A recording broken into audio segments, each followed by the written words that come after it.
నమస్కారం. ఈరోజు మనం ఒక అద్భుతమైన ప్రపంచంలోకి అడుగుపెట్టబోతున్నాం. అదే మన భారతదేశపు పర్యావరణ వ్యవస్థలు ఇంకా అడవులు. ఈ టాపిక్ వినడానికి కొంచెం టెక్నికల్గా అనిపించవచ్చు, కానీ ట్రస్ట్ మీ, ఇది చాలా చాలా ఆసక్తికరంగా ఉండబోతోంది. మన చుట్టూ ఉన్న ప్రకృతి అసలు ఎలా పనిచేస్తోంది, ఏ అంశాలు దేన్ని ప్రభావితం చేస్తాయనేది ఈ వివరణాత్మక విశ్లేషణలో క్లియర్గా, సులభంగా తెలుసుకుందాం. Are you ready? సరే, ఇక ఏమాత్రం ఆలస్యం చేయకుండా టాపిక్లోకి వెళ్ళిపోదాం. ఈరోజు మన విశ్లేషణ ఇలా సాగుతుంది. ముందుగా ఆవరణ వ్యవస్థల బేసిక్స్ తెలుసుకుంటాం, తర్వాత భౌగోళిక ప్రకృతి దృశ్యాలు, ఆ తర్వాత 5 ప్రధాన అటవీ రకాలు, అటునుంచి జల ఆవరణ వ్యవస్థలు మరియు చిత్తడి నేలలు, చివరగా కొన్ని మాస్టర్ ట్రిక్స్ మరియు ఎగ్జామ్ పాయింట్ ఆఫ్ వ్యూలో పనికొచ్చే ట్రాప్స్ చూస్తాం. ఓకే, మొదటి విభాగం ఆవరణ వ్యవస్థ ప్రాథమిక అంశాలు. అసలు ప్రకృతి ఎలా పనిచేస్తుందో చూద్దాం. సో ఎకోసిస్టమ్ లేదా ఆవరణ వ్యవస్థ అంటే ఏంటి? చాలామంది ఇదంటే కేవలం చెట్లు, జంతువులు మాత్రమే అని అనుకుంటారు. కానీ యాక్చువల్లీ అదొకటే కాదు. ప్రాణమున్న మొక్కలు, జంతువులు అంటే బయోటిక్ అంశాలు, ప్రాణం లేని గాలి, నీరు, నేల, ఉష్ణోగ్రత మరియు సూర్యకాంతితో నిరంతరం ఇంటరాక్ట్ అయ్యే ఒక పెద్ద జాయింట్ సిస్టమ్ ఇది. ఇదొక అద్భుతమైన పజిల్ లాంటిది. ఒకదానితో ఒకటి లింక్ అయ్యి ఎనర్జీ అలా కంటిన్యూస్గా ఫ్లో అవుతూ ఉంటుంది. రైట్. ఇప్పుడు రెండవ విభాగం భౌగోళిక ప్రకృతి దృశ్యాలు అంటే మన దేశంలోని నేలలపై ఉన్న వ్యవస్థల గురించి అన్నమాట. మీకు ఎప్పుడైనా అనిపించిందా, ఒక చోట దట్టమైన అడవి, ఇంకో చోట ఎడారి ఎందుకుంటాయని? దీనికి మెయిన్ రీజన్స్ రెండు: వర్షపాతం, ఉష్ణోగ్రత.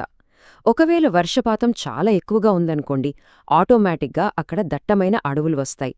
అదే మోస్తరు వర్షం పడితే విశాలమైన గడ్డి భూములు ఏర్పడతాయి.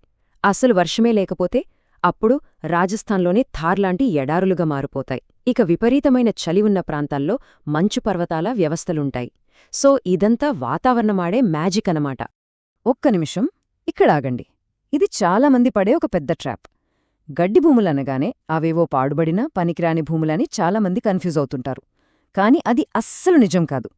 నిజానికి గడ్డి భూములు చాలా చాలా ముఖ్యమైన జీవావరణాలు. గ్రేట్ ఇండియన్ బస్టర్డ్, అలాగే బ్లాక్ బక్ లాంటి ఎన్నో అరుదైన, అందమైన జంతువులకు ఇవే ప్రాణాధారం. ఇవి ఏమాత్రం వేస్ట్ ల్యాండ్స్ కాదు, ఒక రకంగా ఇవి మన పర్యావరణానికి వండర్లాండ్స్. ఇప్పుడు మూడవ విభాగం 5 ప్రధాన అటవీ రకాలు. మన భారతదేశంలోని అడవుల గురించి తెలుసుకుందాం. హెచ్జి ఛాంపియన్ మరియు ఎస్కే సేథ్ రూపొందించిన చాలా ఫేమస్ ఫారెస్ట్ క్లాసిఫికేషన్ గురించి ఇప్పుడు మాట్లాడుకుందాం. ఈ 5 పేర్లను వరుసగా గుర్తుపెట్టుకోవడమనేది ఒక రకంగా బెస్ట్ చీట్ కోడ్ అని చెప్పొచ్చు. 1 సతత హరిత, 2 ఆకురాల్చే, 3 ముళ్ళ, 4 పర్వత మరియు 5 మడ అడవులు. ఈ ఆర్డర్ని మైండ్లో ఫిక్స్ చేసుకుంటే మొత్తం భారతదేశ అటవీ వ్యవస్థను ఇట్టే గుర్తుపట్టేయచ్చు. ఈ ఆకురాల్చే అడవులనే మళ్ళీ 2 రకాలుగా చూస్తాం. వీటి మధ్య తేడా చాలా సింపుల్. 100 నుండి 200 సెంటీమీటర్ల వరకు కొంచెం ఎక్కువ వర్షం పడే చోట తేమతో కూడిన అడవులు ఉంటాయి. ఇక్కడే మనకు టేకు, సాల్ లాంటి బలమైన చెట్లు పెరుగుతాయి. ఇంకోవైపు వర్షపాతం 70 నుండి 100 లోపు ఉన్నప్పుడు వేసవిలో నీటిని కాపాడుకోవడానికి చెట్లు తమ ఆకులను రాల్చుతాయి. అవే పొడి ఆకురాల్చే అడవులు. మీకు తెలుసా, మన దేశంలో అత్యంత ఎక్కువగా కనిపించేది, ఇంకా ఆర్థికంగా మనకు చాలా ఉపయోగపడేది ఈ ఉష్ణమండల ఆకురాల్చే అడవులే. ఇక ఈ పేరును ఎప్పటికీ మర్చిపోకండి, మడ అడవులు లేదా మ్యాంగ్రూవ్స్ అంటే మన సముద్రపు రక్షకులు, మెరైన్ గార్డ్స్. ఇవి ఎక్కడ ఉంటాయో తెలుసా? సముద్ర తీరాల్లోని ఉప్పు నీటిలో కూడా సులువుగా బ్రతికేస్తాయి. ఇలాంటి వాటినే హాలోఫైట్స్ అంటారు. వీటికి న్యూమాటోఫోర్స్ అనే ఒక స్పెషల్ టైప్ వేర్లుంటాయి. అవి బురదలోంచి బయటకొచ్చి గాలి పీల్చుకుంటాయి. అమేజింగ్ కదా!